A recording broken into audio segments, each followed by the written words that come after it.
analytics in esports viewership has impacted sponsor sales, because that's ultimately what we're talking about, and how that's evolved over the last couple of years. After that, we're going to touch on where the opportunities lie. Is it with league sponsorship, team sponsorship, or influencer sponsorship? Why you might pick one over the other. And then we'll close out with our panelists' projections for the future of sponsorships in esports and what they see coming. So with that, I'm going to ask our panelists to kind of tell us why what they're doing is relevant to what we're talking about. And I'll just start with Rishi. Go down the line. Hi, everyone. My name is Rishi Chadha. I'm the head of gaming content partnerships at Twitter. So in my role, I work across the entire esports ecosystem, if you will, with teams, publishers and developers, individual athletes, third-party operators. So really everyone that's on this panel works with me in some capacity, one on building their audiences on the platform, but also looking at new ways to innovate and grow their audience, and then also monetize their audience on Twitter. I work with Rishi, like everybody else on the panel, to grow my audience. No. So Super League Gaming, we own and operate leagues designed to give amateur esports players the opportunity to basically play like the pros. And we do that across game titles, across geographies throughout the US, in a variety of venues. And our focus is really on building the largest community of amateur esports players, eventually globally.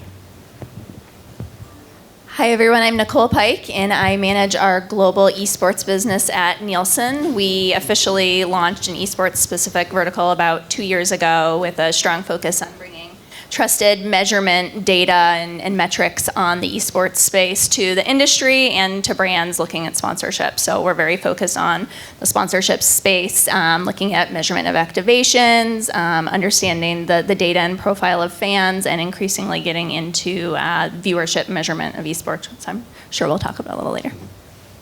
Hi everyone, Seth Ledetsky over at Turner Sports with E-League, and to give a brief kind of overview of E-League, we really try to create the best-in-class tournaments on behalf of different IPs that we partner with. I think what makes us stand out from the pack a little bit is, one, our production quality. So people from E-League are also producing the NBA playoffs, NCAA tournament. I mean, the same type of production quality goes into esports. We don't skimp on anything. So that's one. And two, we have this great distribution. So we had luckily enough to have television as well as our distribution partners on Twitch. And then TV, what we've really learned is storytelling. So the beauty, again, of the production is not just the actual live events, which is great, but actually talking about, the players themselves and behind the scenes, and almost a hard knocks, if you will, but for esports. So hopefully you guys watch it on Friday nights on TBS, and you'll see what I mean. But I think that's really a differentiator for us, the storytelling and the production quality. Hi everyone, I'm Dennis Yu, head of the business development team here at OGN Esports. For those that aren't familiar with OGN, we are actually one of the first esports content creators going back almost 20 years, where we broadcast linear competitions with games like StarCraft with the Star League. We've also ran the League of Legends LCK in Korea, and more recently the Overwatch Apex as well. And as esports continues to grow, we saw the opportunity to really kind of bring our know-how as content creators, having created content for linear television in Korea. We wanted to kind of replicate that and do a lot of what E-League has been doing very successfully here in North America. And so, yeah, I mean, we're looking to make some waves as we continue to grow. All right, thank you guys. So let's start by just talking about what you thought were some of the best activations of the last year, and also kind of why you thought they were so good, what was effective about them. And again, I just throw it out there for you guys to... I'll start. So one that comes to mind pretty well, and I just like the storytelling around it, is Red Bull's partnership with Ninja. So, everyone's probably heard of Ninja, very famous content creator and streamer, was also a professional esports athlete. He actually used Twitter as a medium for a lot of his communication, and one of the things he started doing a long time ago was working to get verified. So he got verified, and then he started tweeting at Red Bull saying, "Hey Red Bull, I'd love for you to sponsor me. I'm a big fan of your product." Eventually, Red Bull went on to do that.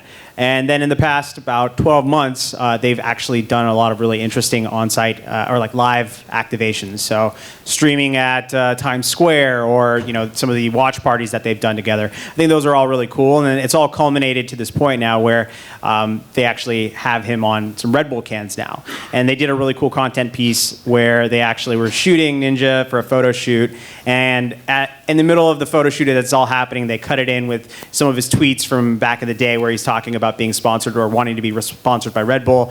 And then they have a drone fly in with a can and drop the can in Ninja's hand while he's shooting, and it's actually Ninja on the can. So just that authentic, the way it was all kind of brought together and it was living on, it all came to life on Twitter was really interesting. But then also how, the user or the person that was being sponsored, Ninja, really wanted to be a part of Red Bull, really believed in what Red Bull had. That overlap in their beliefs is what made this feel very organic.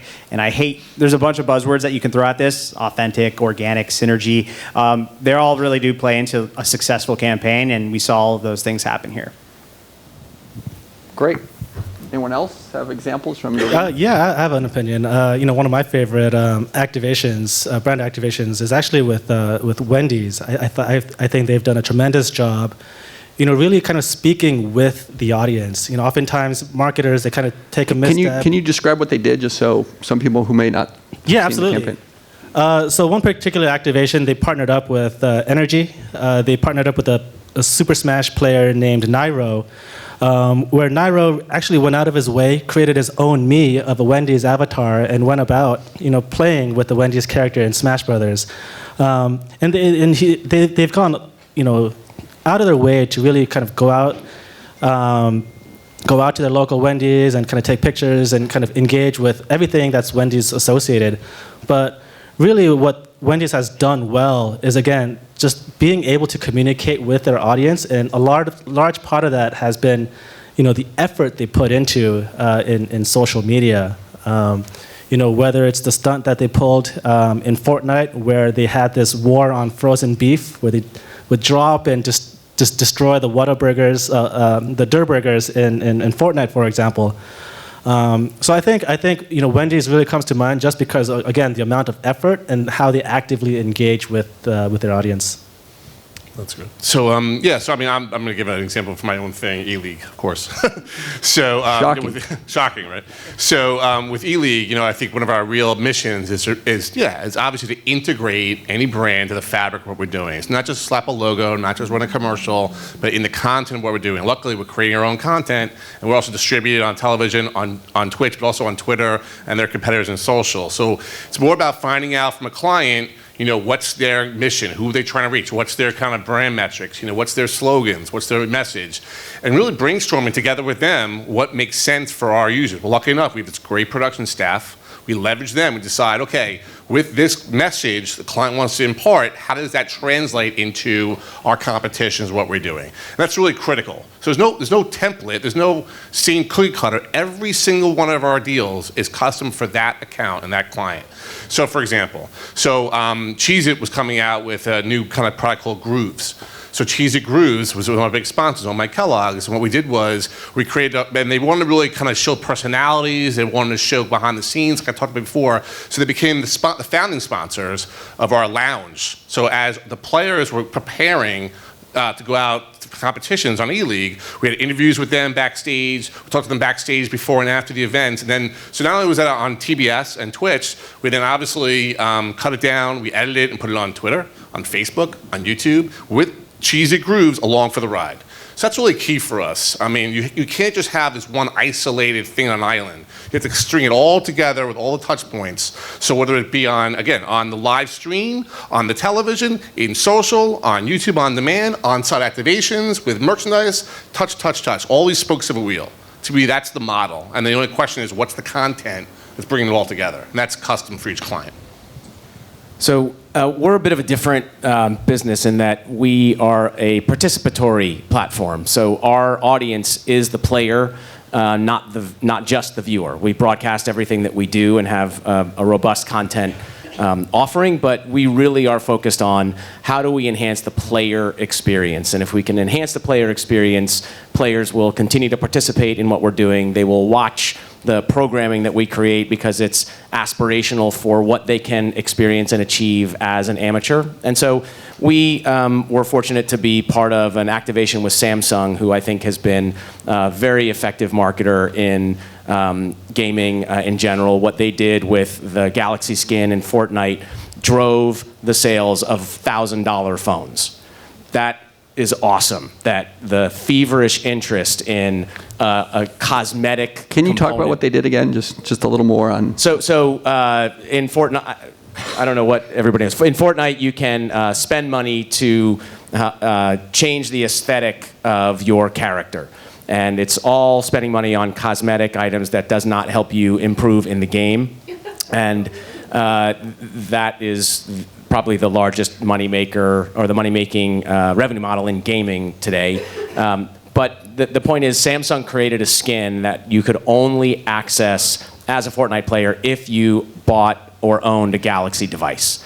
And it became the most popular skin. And as I said, there were people who, instead of buying in-game currency in the form of V-Bucks, they bought $1,000 phones that they didn't necessarily plan to use as their primary phone, just so they could have that skin in the game Fortnite. They then followed that on with an extended campaign over time that Ninja was also a part of. And the most recent component of that campaign culminated in a big event that we were fortunate to be brought in to produce at the signature Samsung space in New York City, Samsung 837, and it was an amateur esports event. So among sort of amateur esports events, there aren't that many examples where you would have hundreds of players playing together at the same time. We had that in some Samsung 837. They had a K-pop concert that night. We had people camped outside. The media coverage was extraordinary. The finalists got to play either with or against Ninja. And so I love the way that Samsung sort of has been an ongoing participant and really focused on giving value to the player. So, in the sponsorships you guys just discussed, did the metrics matter? Like how, I know the brands are attracted to those games and influencers, but what was going on behind the scenes in terms of the analytics that might support a sale?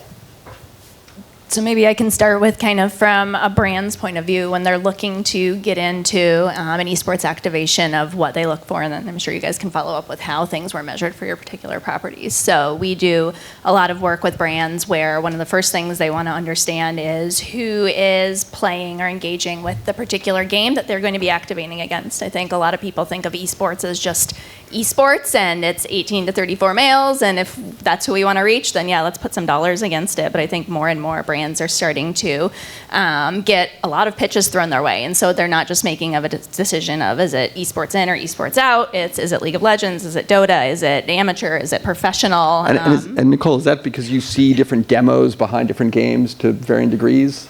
Yeah, so I mean, let's be honest, it still is majority male, 18 to 34, and that makes the space really attractive. But there are some nuances, certainly by market, especially, as well as to a certain extent by title. But you also see things like how are they engaging, different types of products that they like. So we look at things like affinity for and purchase rates of different categories. It's, not everyone is drinking energy drinks, and you can start to segment the audience in different ways to figure out not just is it my demographic, but are my dollars going to work more for me because of the inherent dynamics of the audience I'm reaching. Yep. I think